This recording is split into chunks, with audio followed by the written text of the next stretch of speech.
प्रिय विद्यार्थियों, online class में आपका हार्दिक अभिनंदन। आज हम बीए पार्ट फर्स्ट के विद्यार्थियों के लिए अपनी जो पहली ऑनलाइन क्लास है इसमें बात करते हैं हिंदी कहानी से संबंधित। ये कहानी क्या होती है, कहानी किससे कहते हैं, उसके कितने तत्व होते हैं। ऐसा अपने परीक्षाओं में एक 4 नंबर का प्रश्न आता है। और इसके अलावा अपनी जो पाठ्य पुस्तक है कहानी संग्रह, जिसमें प्रमुख जो संकलित 10 जो कहानियाँ हैं उनमें प्रत्येक कहानी में से एक प्रश्न तत्वों के आधार पर बनता है। जैसे उसने कहा था कहानी की तात्विक समीक्षा कीजिए, तत्वों के आधार पर उसने कहा था कहानी की समीक्षा कीजिए, मधुआ कहानी की तत्वों के आधार पर विवेचना कीजिए। इस तरीके का एक जो प्रश्न है अपने कमोबेश सभी कहानियों में बनता है। तो इसके लिए ज़रूरी ये है कि इस कहानी के जो तत्व होते हैं वो तत्व कौन कौन से होते हैं और किस तरीके से कौन से तत्वों में कैसा वर्णन अपने को कहानी के अनुसार उस प्रश्न में करना होता है, उससे संबंधित जो बातचीत है वो आज अपनी कक्षा में होगी। यहाँ हम बात कर रहे हैं कि कहानी, तो कहानी के देखिए अन्य जो नाम की अगर हम बात करें तो अन्य नाम में हम कह सकते हैं कि कहानी के जो अन्य नाम है, एक तो उसको कथा के नाम से जाना जाता है, एक उसको आख्यायिका भी कहा जाता है और कई जगह उसको गल्प भी कहा गया है। तो ये अलग अलग कहानी के नाम है। अपनी जो पाठ्य पुस्तक है उसके भी अगर देखेंगे तो कई अलग अलग संपादकों ने अलग अलग नाम से जो है वो पाठ्य पुस्तक को रचित किया है। कई जगह हम देखते हैं कथा संगम पाठ्य पुस्तक का शीर्षक नाम देखने को मिलता है, कहीं कहानी संग्रह नाम मिलेगा, कहीं कहानी विवेचन नाम मिलेगा, कहीं गद्य संगम नाम मिलता है।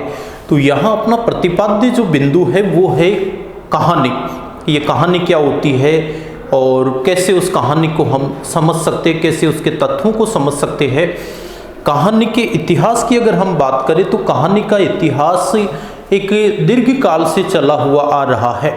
मौखिक रूप से जो कहानी है, जब से अपने सृष्टि का निर्माण हुआ था, व्यक्ति ने बोलना सीखा था, अपने विचारों की अभिव्यक्ति करना सीखा था। मौखिक रूप से जो कहानी का प्रारंभ है वो उसी समय से माना जाता है। उस समय परिवार के जो बड़े बुजुर्ग होते थे, नाना नानी, दादा दादी, इस तरीके से जो बड़े बुजुर्ग थे वो बच्चों का मनोरंजन करने के लिए उनको मौखिक रूप से कहानी सुनाया करते थे। और उस समय की जो कहानियाँ थी वो ज़्यादातर किसी चमत्कार पर, जादू या तिलिस्मी कहानियाँ होती थी, जिनका केवल और केवल एक ही उद्देश्य होता था, मनोरंजन करना। लेकिन ये उस समय की जो मनोरंजन प्रधान जो कहानियाँ थी वो हिंदी के आधुनिक काल में जब गद्य का प्रारंभ हुआ तो उस गद्य के प्रारंभ होने में सबसे लोकप्रिय विधा के रूप में जो है वो कहानी को माना जाने लगा। आज जो कहानी है ये हम ये कह सकते हैं कि गद्य की अन्य जो रचनाएं हैं, जैसे आपके नाटक है, आपके एकांकी है, निबंध है, उपन्यास है, संस्मरण है, रेखा चित्र है, निबंध है, इन सभी रचनाओं में कहानी सबसे अधिक लोकप्रिय है। उसका कारण ये है कि कहानी मनोरंजन के साथ साथ एक निश्चित उद्देश्य पर आधारित होने लग गई है। हमारे समाज की, हमारे देश के लोकतंत्र की, राजनीतिक व्यवस्थाओं की, हमारी कला संस्कृति की जितनी भी जो कमियां हैं, उन कमियों को उजागर करने का जो माध्यम है, सशक्त माध्यम हम कह सकते हैं, वो कहानी बन चुकी है। तो यहाँ आपको ये समझना है कि कहानी के अन्य नाम जैसे कथा, आख्यायिका और गल्प माना जाएगा। अब बात करते हैं कि कहानी का अर्थ में हम ये बताएंगे कि ऐसी संक्षिप्त रचना जो एक निश्चित उद्देश्य को एक मजबूत खत्ते के साथ प्रकट करती है, उससे कथा या कहानी कहते हैं। दूसरे शब्दों में हम इसको ये भी कह सकते हैं कि संक्षिप्त कथानक पर आधारित वह रचना जो पात्रों के माध्यम से आगे बढ़ते हुए एक निश्चित उद्देश्य की प्राप्ति अपने पाठकों को करवाती है, ऐसी रचना को कहानी के नाम से जाना जाता है।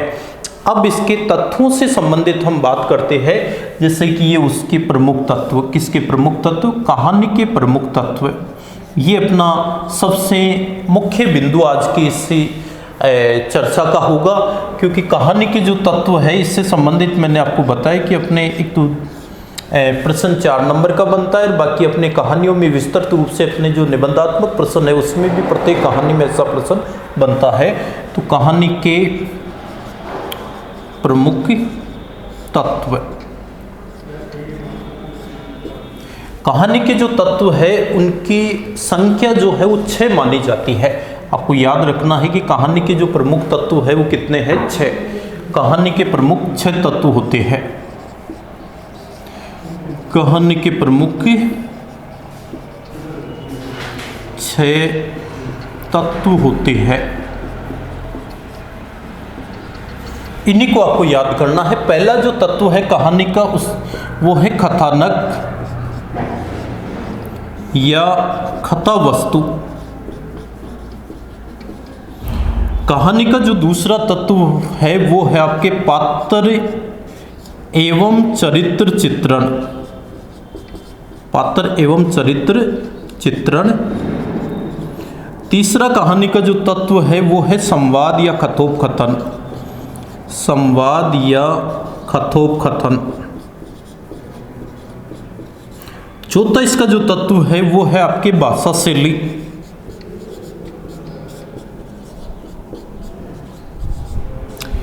पांचवा इसका तत्व है देश काल एवं वातावरण। देश काल एवं वातावरण। और छठा एवं अंतिम जो कहानी का तत्व है वो है आपके उद्देश्य।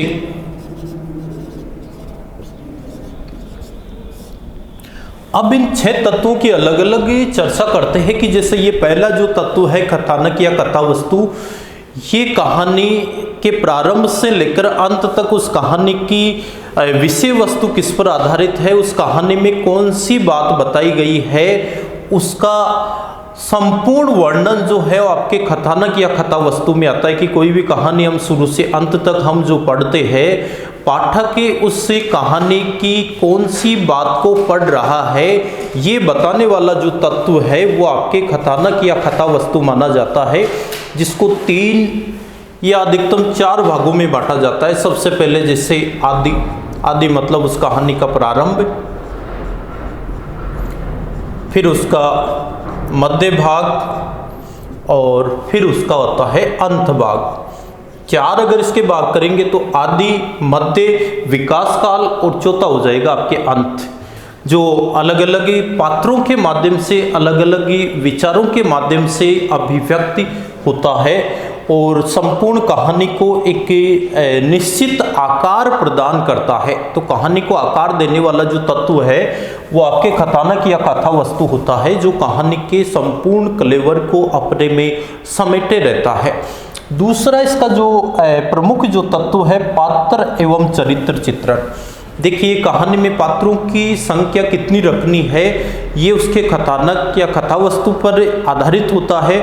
दूसरा उस कहानी का जो लेखक है, कहानीकार है, ये उस पर निर्भर करता है कि वो कितने पात्रों के माध्यम से अपनी बात जो है वो पाठकों के सामने रखता है। एक सफल कहानी में हम ये कह सकते हैं कि जो पात्रों की संख्या होती है वो 3 से 5-6 तक मानी जाती है, 5 तक कह सकते हैं। तो हम ये मान सकते हैं कि 4, 5, 6 पात्रों की अगर बात किसी कहानी में होती है तो उसको हम एक सफल और श्रेष्ठ कहानी मान सकते हैं। और उसी कहानी में अगर लेखक ने पात्रों की संख्या बढ़ाकर उसमें 9-10 कर दी है तो हम ये कह सकते हैं कि कहानी का जो मूल कथ्य है, मूल उद्देश्य है, उससे कहानी भटक जाती है। इसलिए अगर पात्रों की संख्या अगर सीमित रहेगी कहानी में तो वो कहानी का जो उद्देश्य है उसको प्रकट करने में लेखक पूर्ण रूप से सफल होता है। दूसरा जो पाठक है वो भी बड़ी रुचि के साथ उस कहानी को पढ़ते हैं। फिर दूसरा इसी में एक जोड़ा गया है चरित्र चित्रण। इसका मतलब ये है कि कोई भी जो कहानी है उस कहानी के पात्रों ने क्या क्या भूमिकाएं उसमें निभाई है वो बात आती है आपके चरित्र चित्रण की। उदाहरण के लिए अपने पाठ्यक्रम में शामिल जो पहली कहानी है जिसे हम लेंगे, उसने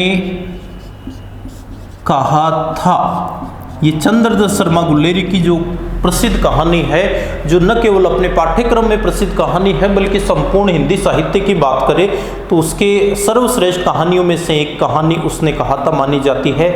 इस कहानी की अगर हम बात करेंगे तो इसका जो नायक मुख्य पात्र है वो है लहना सिंह। तो ये जो लहना सिंह है, इसके अलावा सूबेदारनी है, हजारा सिंह है, वजीरा सिंह है, ये जो पात्र क्या क्या भूमिकाएं उस कहानी में निभा रहे हैं, ये बात आपके चरित्र चित्रण के द्वारा प्रतिपादित की जाती है। तीसरा बिंदु आता है संवाद, या जिसका दूसरा नाम है होता है खतोपकथन। संवाद का मतलब होता है आपसी बातचीत, कि जो पात्र है वो किस तरीके से एक दूसरे से बातचीत कर रहे हैं, क्योंकि लेखक किसी भी कहानी को स्वयं न कहकर उस कहानी को पात्रों के माध्यम से कहलाता है, जिससे कि कहानी में सजीवता आ जाती है। हमें ये लगता है कि एक पात्र कुछ बोल रहा है, दूसरा पात्र उसको सुन रहा है या उसका प्रत्युत्तर दे रहा है। जैसे लहना सिंह बोलता है और वजीरा सिंह उसकी बात को सुन रहा है, वजीरा सिंह उसकी बात सुनने के बाद में वापस जवाब देता है। तो कहानी में सजीवता लाने के लिए, कहानी में एक रस उत्पन्न करने के लिए जो है लेखक की संवाद वाला जो तत्व है वो सामने लाता है, कि बातचीत जो है वो आपस में पात्र ही करते हैं, और कहानी का जो शीर्षक है, कहानी का जो आपके कथानक है, उससे संबंधित जो बात है वो पात्र संवाद के माध्यम से एक दूसरे तक प्रकट करते हैं, और उन पात्रों के माध्यम से ही हमें उस कहानी की विशेष सामग्री को समझने और जानने का अवसर मिलता है। एक इसमें जैसे पात्रों के चरित्र के अनुसार ही उनकी संवाद योजना का ध्यान जो है वो लेखक को रखना पड़ता है। चौथे बिंदु की हम बात करेंगे तो चौथा इसमें जो बिंदु है कहानी के तत्वों में वो है भाषा शैली। कि इसमें हम ये कह सकते हैं कि जिस तरीके का पात्र है, जैसे पात्र बहुत ही अच्छा पढ़ा लिखा है, शिक्षित पात्र है, तो निश्चित रूप से उसकी जो भाषा है वो काफ़ी सभ्य और विशुद्ध भाषा समझी जाएगी। और मान लो कोई पात्र अगर निरक्षर है, कम पढ़ा लिखा है, तो ऐसे पात्र की जो भाषा है वो लेखक ऐसे निर्मित करता है जो आम बोलचाल की भाषा हो। आम बोलचाल के शब्दों का प्रयोग उन पात्रों के माध्यम से लेखक सबसे ज़्यादा करता है, जिससे ये लगे कि कहीं भी उस कहानी के पात्रों में और उनकी भाषा में कहीं बनावटीपन न लगे। एक जीवंतता उन पात्रों में बनी रहती है, एक तालमेल उनके बीच में रहता है। देखने को पात्र अगर अनपढ़ है, वैसी भाषा अगर वो काम में ले रहा है, तो हमें ये लगता है कि निश्चित रूप से पात्र और उसकी भाषा में कहीं कोई कमी दिखाई नहीं देती है, और पाठक बड़ी रुचि के साथ उस कहानी को प्रारंभ से लेकर अंत तक पढ़ता है, और मनोरंजन होने के साथ साथ उसको एक निश्चित प्रेरणा, एक लक्ष्य, उद्देश्य की प्राप्ति भी उस कहानी से होती है। अगले बिंदु की बात करेंगे देश, काल और वातावरण।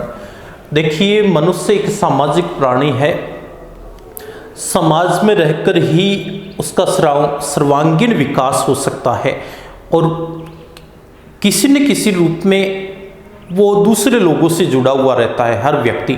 तो समाज से उसका क्या जुड़ाव है, समाज के साथ, लोगों के साथ उसके कैसे संबंध है, उस समय की परिस्थितियां कैसी थी सामाजिक के अलावा, जैसे राजनीतिक, धार्मिक, इन सब की भी एक आंशिक जानकारी कहानी के माध्यम से जो तत्व हमें देता है वो है देश, काल और वातावरण।